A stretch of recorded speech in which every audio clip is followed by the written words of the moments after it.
Okay, this reading is a doozy. This is for someone who just got out of a relationship with someone that has narcissistic tendencies. I don't like to say put somebody in a box like they're a narcissist or an avoidant, because that just limits you and limits that person from ever transforming and changing. So you've been out of this relationship for a while, and you finally walked away. You finally moved on. And it took a while. I feel like it took some time for you to grieve. And your person actually discarded you to punish you, because that's what they do. I could write a playbook. I mean, there is a playbook, an imaginary playbook for what people with these tendencies do. Okay, so, but you knew where it was coming from. This, your ex is very self-protective. It feels like a boundary, but it's not. It's actually toxic for them and for others when they do this. So what I'm seeing is you guys had a pretty amazing, you had a good connection, but right now that connection's done, and that you no longer are in connection with each other. However, this person's not done with you. Because they really thought that you were going to come back, because that's what you always did. And it finally, when you saw that, you were a supply, you discovered what you kind of already knew intuitively, but you discovered, it was like the beginning of the end. It was you were on your way out. So finally, and I understand, I've been through this myself, so I understand that when you see something like that, you can't unsee it anymore, and then you may not be able to leave in that moment, but it is the beginning of the end. So this person always tried to make themselves feel superior to you, because they feel so inferior. They don't have any self-worth, self-esteem. So they play games and they put masks on to do this with the world, including you, which is really sad, because there's no intimacy there. There's no true, authentic intimacy.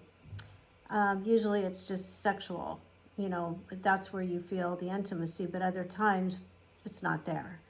So this person, you discovered, had monkey branched from supply to supply. And now what I'm sensing in this reading is that this person went back to an old supply, someone who doesn't know that they're supply. It's presented as friendship, but like, friends with benefits, but they don't know that they're a supply. Because your ex just uses people. They just use people. And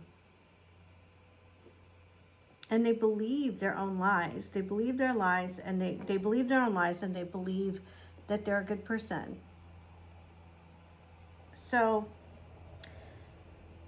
presenting themselves as generous, like they would help anybody off the street, but really, the people like you that were closest to them, they don't treat with utmost respect, just the opposite. So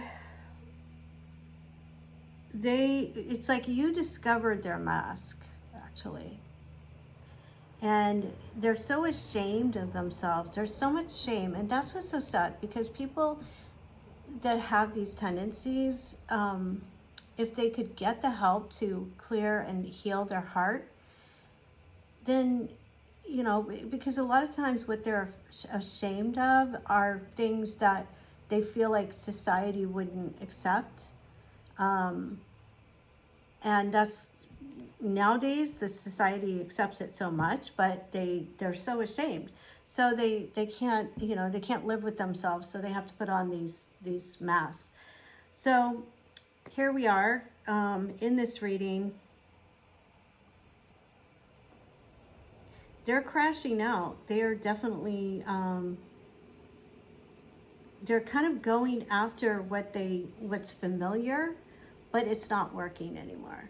Their ways are not working anymore, because when you two were together, they put those other supplies on the back burner. In fact, they even tried to show those other people that they were with you. So that kind of burned the bridges to those supplies, so to speak, somewhat, except for this one. This one is like they're still going after this one. Oh my God. If they only knew, right?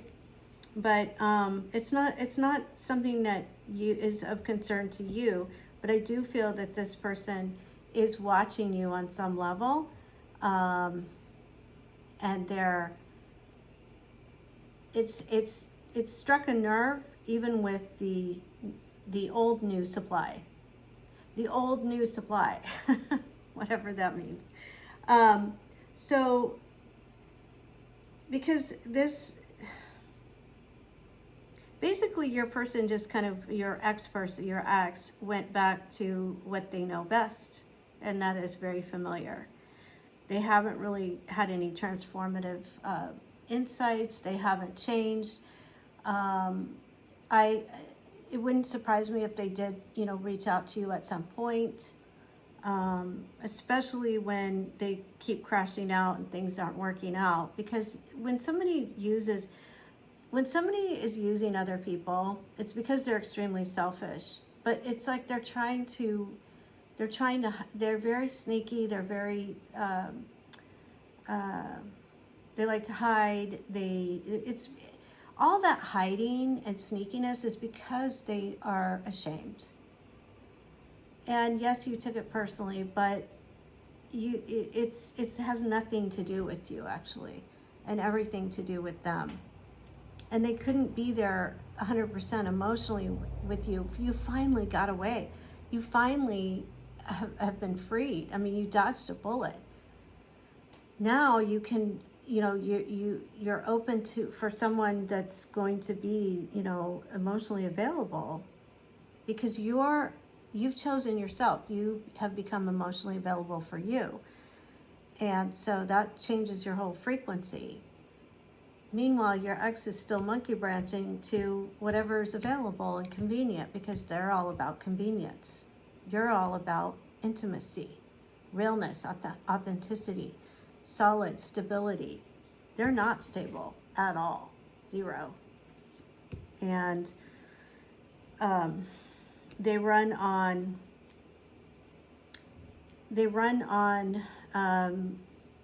emotions of chasing, like honeymoon chasers. I call them honeymoon chasers, where they just want the thrill, but they don't want the long-term stability.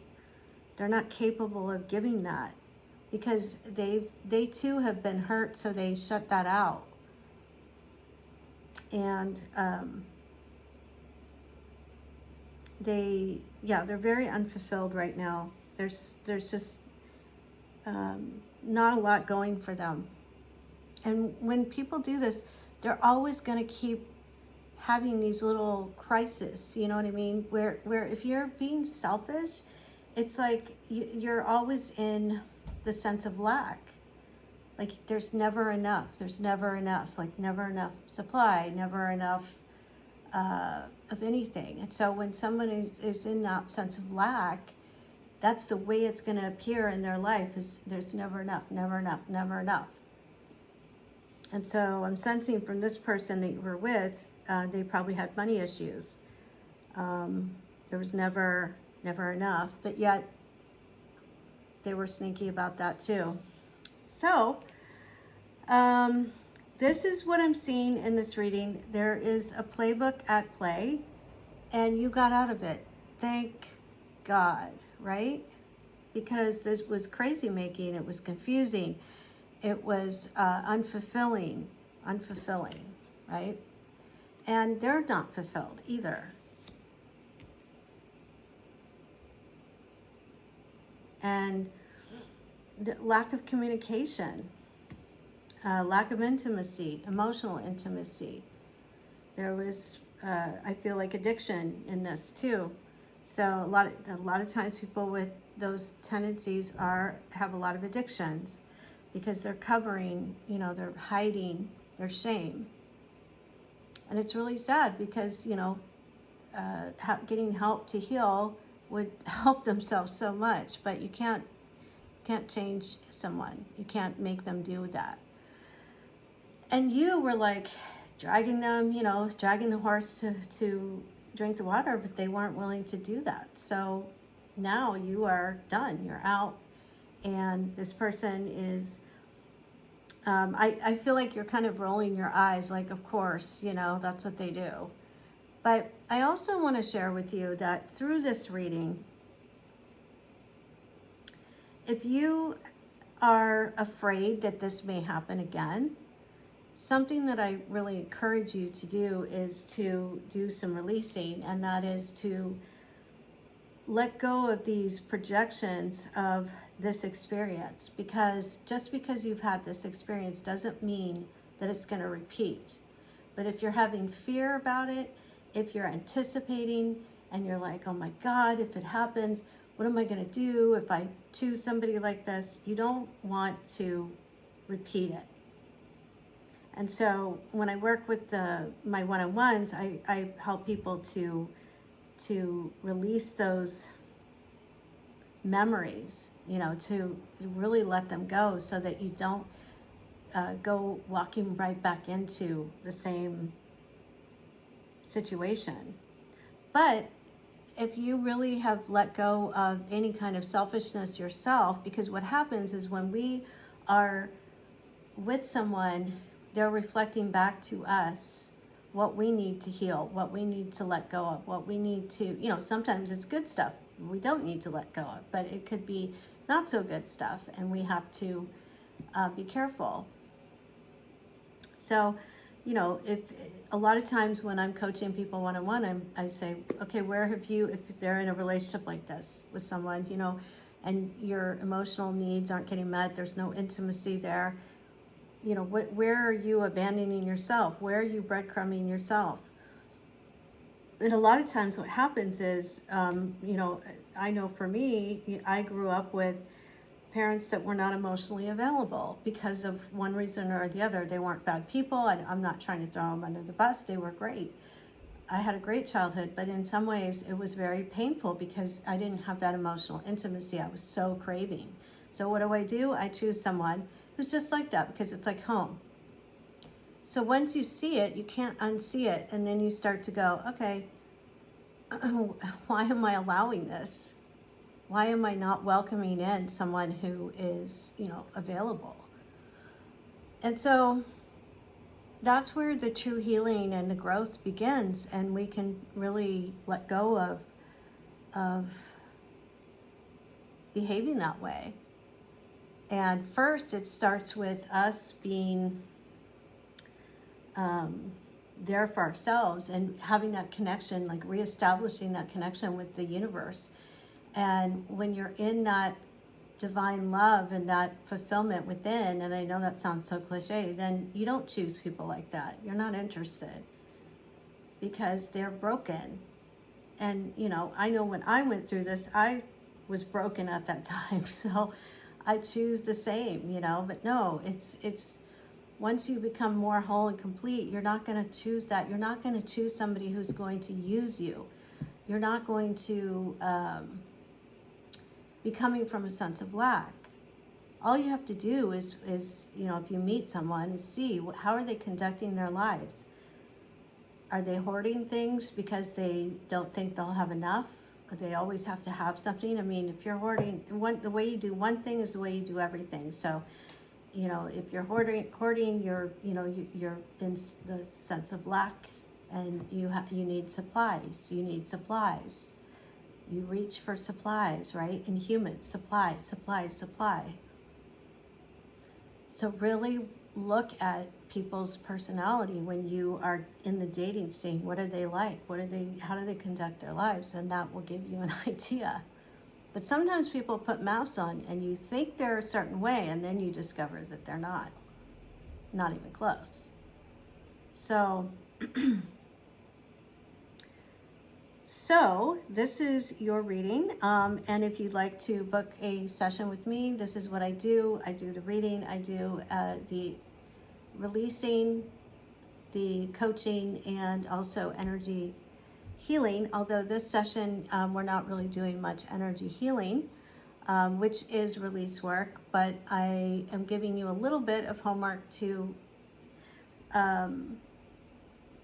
if this message resonates and you are out of this relationship and you want to create something better, write an intention. I allow myself to have the perfect relationship.